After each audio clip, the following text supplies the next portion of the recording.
Welcome to Bite-Size Data Science. Over the last few videos, we've talked about models as a service, models available within the Keras library, and where to find models in multiple places. In this video, we're talking about a specific library, OpenCV, and how it can be used to detect objects. How would you like to know how to go from this to this? First, here's a bit of background on OpenCV. OpenCV stands for Open Computer Vision.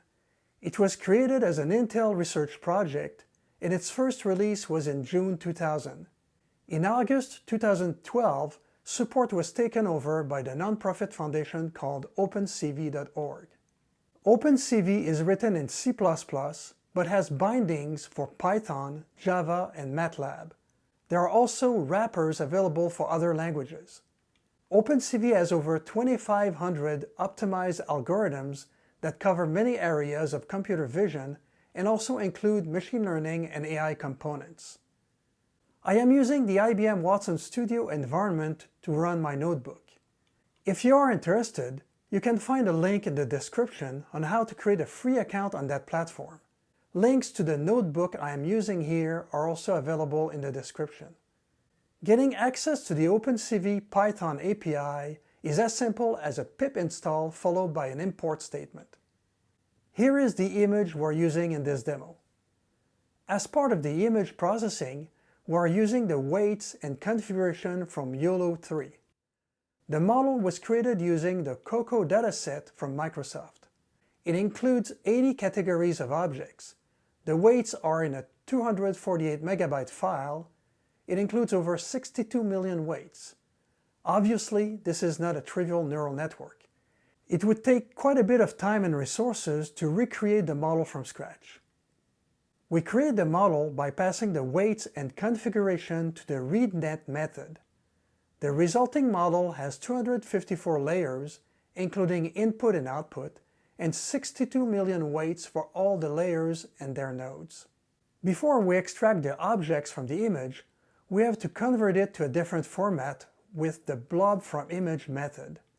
As part of the conversion, we also change the scale of the numbers in the NumPy array from values between 0 and 255 to values between 0 and 1.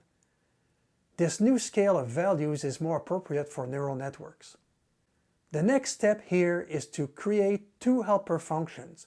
The first one, get_output_layers, extracts the output of the last layers, basically the answer from the neural network, and the draw bounding box function is used to draw the results on the image. Now we're ready to process our image.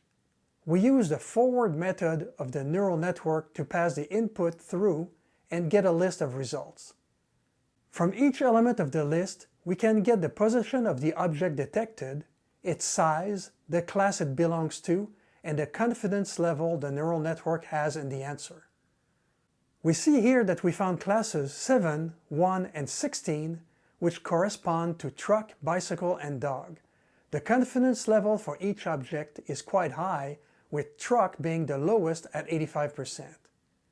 We need to do one more processing of the result to select the appropriate bounding box, and then we can save the modified image to a file.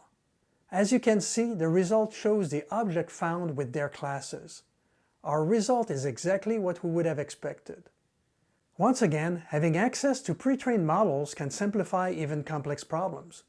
We did not need to know anything about the intricacies of the model. We simply know that it was designed for this task and that it classified objects in 80 categories.